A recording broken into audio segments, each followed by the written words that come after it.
Hello friends, welcome to my channel. तो आज के सेशन में हम लोग डिस्कस करने वाले हैं एडुटेरिया पब्लिकेशन का बिहार स्पेशल का वस्तुनिष्ठ समान अध्ययन, जो कि आपका 2025 का चतुर्थ संशोधित संस्करण है। तो यह बिहार स्पेशल जो समान अध्ययन है वो बीपीएससी, बीएससीसी, बिहार शिक्षक भर्ती परीक्षा, बिहार पुलिस एवं बिहार के अन्य सभी प्रतियोगी परीक्षा के लिए बहुत ही उपयोगी है। तो इस बुक में टोटल 53 प्रैक्टिस सेट दिए गए हैं। तो आपको जो है ये बुक जो है, अगर आप लोग नहीं खरीदे हैं तो यह प्लीज़ कृपया करके जो है आप नज़दीकी मार्केट से ख़रीद सकते हैं, क्योंकि यह बिहार जी के सभी एग्ज़ाम पॉइंट ऑफ व्यू से काफ़ी इंपॉर्टेंट है। तो हम लोग इस वीडियो के माध्यम से सेट 2 बना रहे हैं। इससे पहले सेट 1 को हम लोग बना चुके हैं। तो आप हमारे चैनल को विजिट कीजिए, वहाँ से आप सेट 1 को आप प्राप्त कर सकते हैं। तो चलिए सेट नंबर 2 हम लोग अब बनाते हैं। तो सेट नंबर 2 का पहला प्रश्न है कि मुजफ्फरपुर में होम रूल लीग की स्थापना किसने की थी।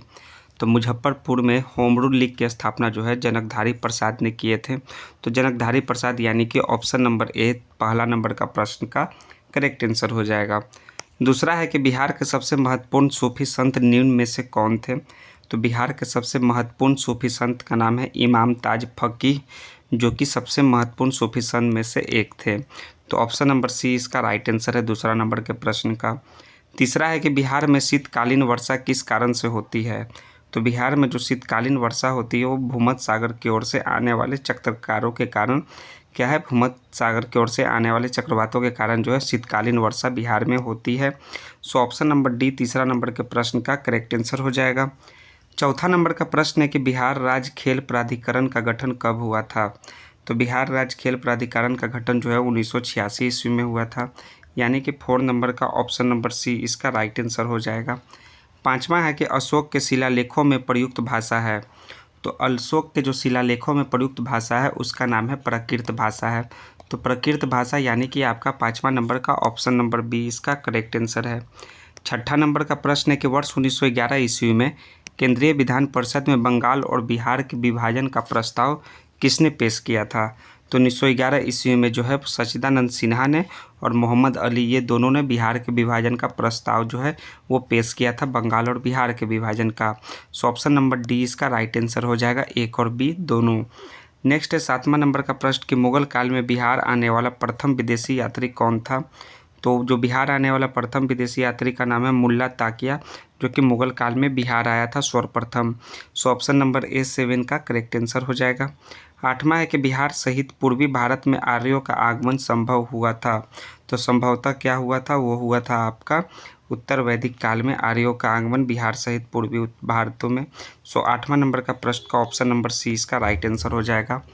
9वां नंबर का प्रश्न देखिए कि भारत छोड़ो आंदोलन के दौरान फूलेना प्रसाद श्रीवास्तव की मृत्यु झंडा फहराने के क्रम में पुलिस की गोली लगने से कहाँ हुई थी। तो उनकी मृत्यु जो है वो सिवान में हुई थी। कहाँ, पुलिस की गोली लगने से उनकी मृत्यु सिवान में हुई थी। तो सिवान यानी ऑप्शन नंबर सी इसका राइट आंसर है 9वां नंबर का प्रश्न का। 10वां है कि निम्नलिखित यूरोपीय यात्रियों में कौन बिहार नहीं आया था। तो कौन बिहार नहीं आया था, तो मैनरिक बिहार आया था, जॉन मार्शल भी बिहार आया था और पीटर मुंडी भी बिहार आया था, लेकिन फ्रैंकोइस बर्नियार जो है वो बिहार नहीं आया था यूरोपीय यात्रियों में। सो ऑप्शन नंबर सी इसका भी करेक्ट आंसर है 10वां नंबर के प्रश्न का। 11 नंबर का प्रश्न देखिए कि मुंगेर में स्थित भीम बांध अभ्यारण्य किस तरह का वन प्रदेश है। तो भीम बांध अभ्यारण्य जो है शुष्क पतझड़ वन प्रदेश है। तो शुष्क पतझड़ वन प्रदेश यानी ऑप्शन नंबर बी इसका 11 का करेक्ट आंसर होगा। 12 नंबर का प्रश्न देखिए कि वर्ष 1956 ईस्वी में भारत राज्य पुनर्गठन के समय बिहार का कौन सा जिला पश्चिम बंगाल में शामिल किया गया है। तो 1956 ईस्वी में बिहार राज्य पुनर्गठन में के समय जो बिहार का कौन सा जिला है वो है आपका पुरुलिया। पुरुलिया जिला जो है वो पश्चिम बंगाल में शामिल कर लिया गया था, यानी कि 12 नंबर का option number C correct answer हो जाएगा। 13 नंबर है कि बिहार सहित पूर्वी भारत में आर्यों के विस्तार में सहायक था। तो आर्यों के विस्तार में क्या सहायक था, वो था आपका लोहे का उपयोग, आयरन का यूज, यानी ऑप्शन नंबर बी 13 नंबर के प्रश्न का करेक्ट आंसर है। 14 है कि बिहार के राजगीर परगना के कौन से स्थानीय नेता ने 1857 ईस्वी के आंदोलन में स्वयं को राजा घोषित किया था। उनका नाम है हैदर अली खां। क्या है, हैदर अली खां, जिन्होंने स्वयं को राजा घोषित किया था। बिहार के राजगीर परगना के स्थानीय नेता थे। सो 14 नंबर का बी इसका करेक्ट आंसर हो जाएगा। 15 है एक आपका कि बिहार पंचायती राज अधिनियम 2006 से संबंधित कौन सा कथन सही है। तो बिहार पंचायती राज अधिनियम 2006 से संबंधित कथन जो सही है कि बिहार पंचायती राज के अधीन ग्राम सभा की 2 बैठकों के बीच 3 माह से अधिक का अंतराल नहीं होगा। यह स्टेटमेंट आपका ट्रू है। बाकी ये सभी स्टेटमेंट जो है ट्रू नहीं है। सो ऑप्शन नंबर डी 15 का इसका राइट आंसर है। 16 नंबर का प्रश्न देखिए कि बिहार में पर्वत पादीय मिट्टी के विस्तार को क्या कहा जाता है। तो उसे कहा जाता है भावर का क्षेत्र। क्या कहा जाता है? भावर का क्षेत्र कहा जाता है पर्वत पादीय मिट्टी के विस्तार को। तो ऑप्शन नंबर सी 16 नंबर का करेक्ट आंसर हो जाएगा सी। 17 है कि बिहार में तुर्क सत्ता की स्थापना का श्रेय किसे माना जाता है। तो किसे जाता है श्रेय तुर्क सत्ता की स्थापना का? वो जाता है आपको इख्तियारुद्दीन बख्तियार खिलजी। इख्तियारुद्दीन बख्तियार खिलजी को जाता है तुर्क सत्ता की स्थापना का श्रेय। तो ऑप्शन नंबर बी 17 नंबर का करेक्ट आंसर है। 18 है कि किसके प्रयत्नों से बिहार प्रांतीय कांग्रेस का दूसरा अधिवेशन हुआ था। तो वो प्रयत्न किनका था? वो था आपका 18 नंबर के प्रश्न का कि बाबू दीप नारायण सिन्हा के प्रयत्न से बिहार प्रांतीय कांग्रेस का दूसरा अधिवेशन हुआ। सो 18 नंबर का आपका डी करेक्ट आंसर है। 19 है कि किस प्रांत के बारे में महात्मा गांधी ने कहा था कि यह एक ऐसा प्रांत है जहां असहयोग आंदोलन से संबंधित कार्य बहुत अच्छा हुआ है और यहाँ के नेता अहिंसा का मर्म समझते हैं। तो यह कहा गया है अपना राज्य बिहार के बारे में यह कथन कहा गया है। तो ऑप्शन नंबर बी इसका राइट आंसर है 19 नंबर के प्रश्न का। 20वां नंबर का प्रश्न देखिए क्या है कि बिहार में उपनिषद काल में ब्राह्मण धर्म तथा ज्ञान का महान केंद्र था। तो ब्राह्मण धर्म तथा ज्ञान का महान केंद्र कौन था उपनिषद काल में? उसका नाम है विदेह। विदेह जो है वो महान केंद्र था। तो इस प्रकार से ऑप्शन नंबर सी 20 नंबर का करेक्ट आंसर हो जाएगा। 21 नंबर है कि बिहार पर गढ़वालों के अध्यापत्य का प्रमाण मिलता है। तो अधिपत्य का प्रमाण जो है मनेर ताम्रपत्र से मिलता है। किससे? मनेर ताम्रपत्र से। सो 21 का ए इसका राइट आंसर है। 22 नंबर है कि कुंवर सिंह ने 26 मार्च 1858 ईस्वी को किस जिले पर अधिकार स्थापित किया था। तो उस जिले का नाम है आजमगढ़। आजमगढ़ पर जो है वो कुंवर सिंह ने अपना अधिकार स्थापित किया था। तो ऑप्शन नंबर सी इसका राइट आंसर हो जाएगा 22 नंबर के प्रश्न का। 23 नंबर है कि बिहार में एस्बेस्टस एक चमकीला तथा रेशेदार खनिज कहाँ पाया जाता है। तो एस्बेस्ट जो पाया जाता है वो बिहार में वो मुंगेर में पाया जाता है। तो मुंगेर यानी ऑप्शन नंबर डी इसका करेक्ट आंसर हो जाएगा 23 नंबर के प्रश्न का। 24 है कि बिहार के किस मुगल सूबेदार ने रोहतास को अपनी राजधानी बनाया था। तो बनाया था राजा मान सिंह ने रोहतास को अपनी राजधानी, जो कि मुगल सूबेदार था। सो ऑप्शन नंबर बी 24 का करेक्ट आंसर है। 25 नंबर का प्रश्न देखिए कि बिहार के किस स्थान पर ऐतिहासिक नेपाली मंदिर स्थित है। तो ऐतिहासिक नेपाली मंदिर जो है वो हाजीपुर में स्थित है।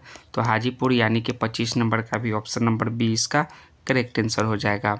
26 नंबर का प्रश्न देखिए कि बिहार को कितने भूकंप जोन में विभाजित किया गया है। तो बिहार को जो टोटल 3 भूकंप जोन में विभाजित किया गया है। कितने? जोन 3 में।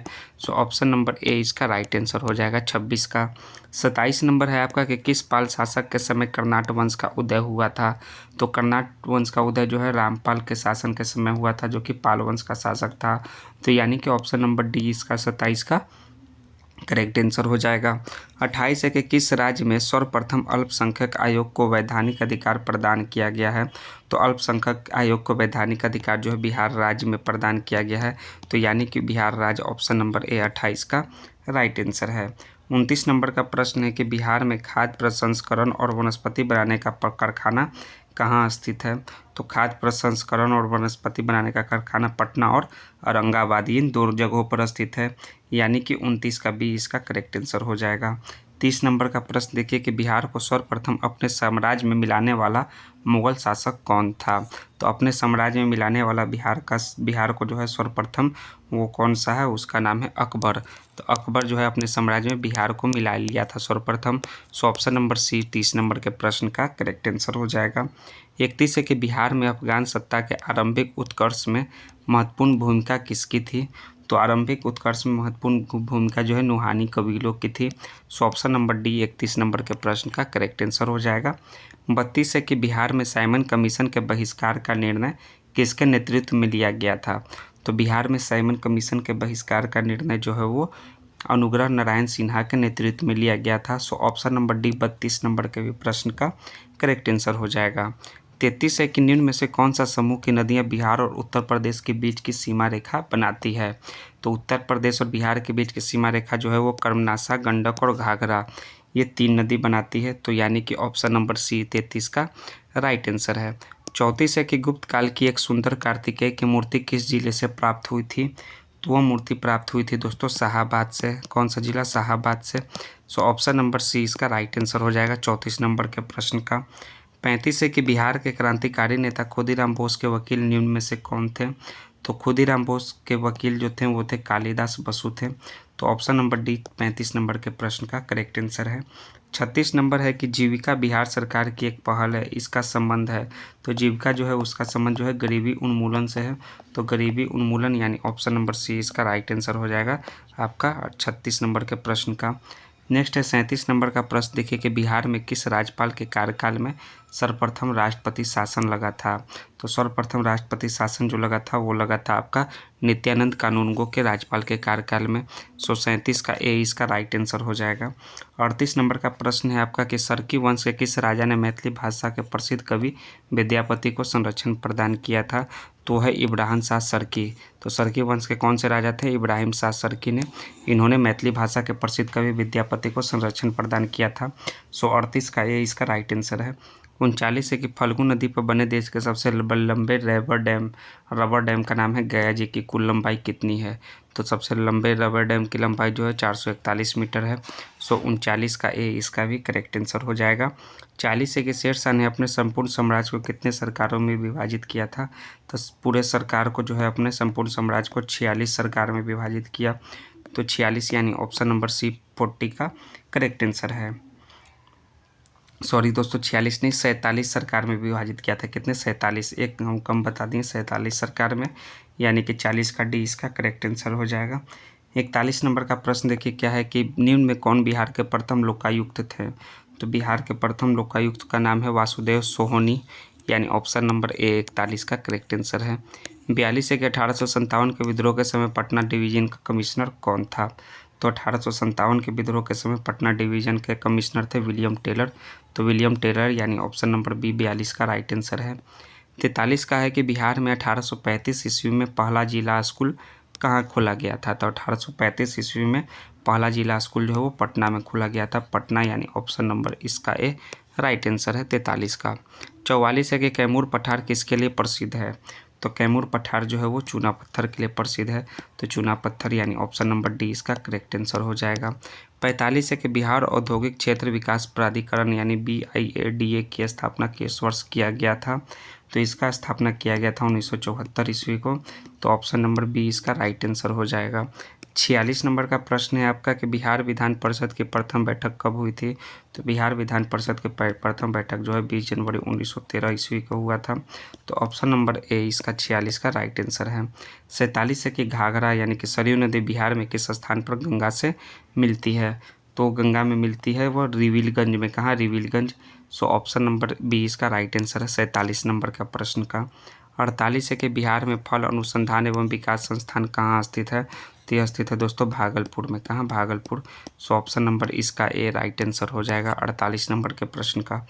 49 है कि बिहार में पहली बार पक्षियों की गिनती कब की गई थी? तो पहली बार पक्षियों की गिनती जो है वो अप्रैल के 2022 में किया गया था। तो 2022 अप्रैल यानी ऑप्शन नंबर सी इसका करेक्ट आंसर है। नेक्स्ट है सेट नंबर 2 का आपका लास्टवां 50वां प्रश्न कि निम्न में से कौन सही सुमिलित नहीं है? तो जो सही सुमिलित नहीं है वो है जगतपुर झील भागलपुर में सही है, मत्स्यगंधा झील सहरसा में सही है, खड़गपुर झील मुंगेर में सही है, लेकिन अजय झील जो है रोहतास में स्थित नहीं है। तो इसका ऑप्शन नंबर सी जो है सही सुमिलित नहीं है। तो 50 का सी इसका करेक्ट आंसर हो जाएगा। तो सेट नंबर 2 का आपका टोटल 50 प्रश्न समाप्त हुए।